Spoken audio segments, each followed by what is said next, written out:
Kayo po ba lagi na lamang pong walang pera? Or kaya po lagi kami na malas?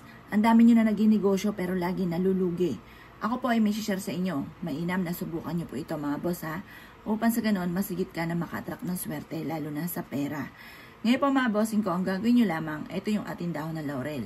Ngayon, magwi-wish ka mula sa inyo pong puso. Sabihin nyo po dito ang lahat ng gusto po ninyo na maganap sa buhay ninyo. Halimbawa mga bossing ko, sa pamamagitan ng aking sipag at tiyaga at pananalig sa mahal na Panginoon, ay makakamit ko lahat ng aking mga pinapangarap. Ang paggawa ng ganitong mga pamamaraan ay kada Tuesday or Friday.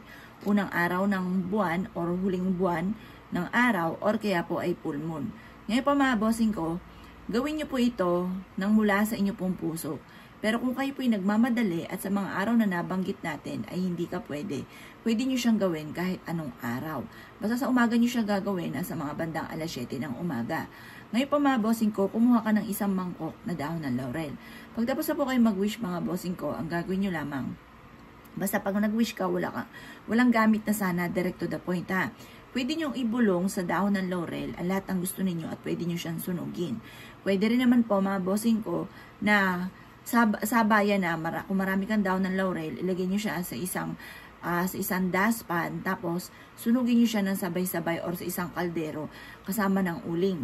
Pagkatapos, yung uling na pinagsunugan ng dahon ng laurel, huwag nyo itatapon. Kahit maliliit lang po yan, okay lang po yan. Ilagay nyo yan sa gilid ng pintuan po ninyo, ng main door or kaya sa back door. Or kaya pwede rin naman sa main gilid na malapit sa kaha. Swerte ang dulot po nun. Ang uling ay humihigop ng negatibong enerhiya.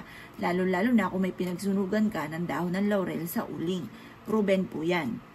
Ngayon pa mga bossing ko, huwag niyo ito ipagsasabi ha. Kasi alam niyo po ba, hindi lahat ng tao ay natutuwa sa pag-asenso ninyo. Kapag nalaman na agad nila na kayo gumagawa ng ganito at maaaring ikaw ay swertin or yumaman dito, kukontrahin ka agad nila yan. Kaya dapat, hindi ka nagsasabi ng mga ginagawa niyong mga pampaswerte sa inyong kapwa. Lalo-lalo na kung hindi ka pa sinuswerte. Kasi maaaring makontra nila yan. Imbis na ikay swertehin, mapapansin ninyo na masigit pa na nagiging mailap ang swerte or lumalala ang mga problema ninyo. Ngayon po, kung gusto nyo makatulong sa kanila, kasi gano'n naman po tayo, gusto natin makatulong, gusto natin makatulong ng mga simple mga pamamaraan ng ganito, i-share nyo na lang yung ating video kaysa po kayo ay magsasabi pa na gumawa ako ng ganito, ng ganyan. Ngayon po, baka yung taong makakasalamuhan ninyo or nakakwentuhan ninyo, naiinggit pa sa inyo, kontrahin ka agad mga bossing ko na para hindi ka agad ito matupad or kaya totally hindi talaga matutupad. Yung mga ganun mga bossing, kaya isikreto nyo na lang. Ngayon po, kung kayo gagawa ng ganito, yung mga nabanggit natin na araw, yun ang mga pinaka-the best. Pero kung ikaw po ay nagmamadali at hindi ka makakapag-wish ng mga nabanggit nating araw, kahit anong araw, basta sa umaga nyo siya gagawin. Ngayon pa mga bossing ko, mainam na gawin nyo po ito kahit sa loob ng 3 beses sa loob ng isang buwan or talagang busy ka 1 beses sa loob ng isang buwan. Wag ka lang hindi gagawa ng ganito kasi yung aroma nito, yung amoy ng nasusunog mga bossing ko na dahon ng laurel ay nagtataboy ng mga negatibong enerhiya.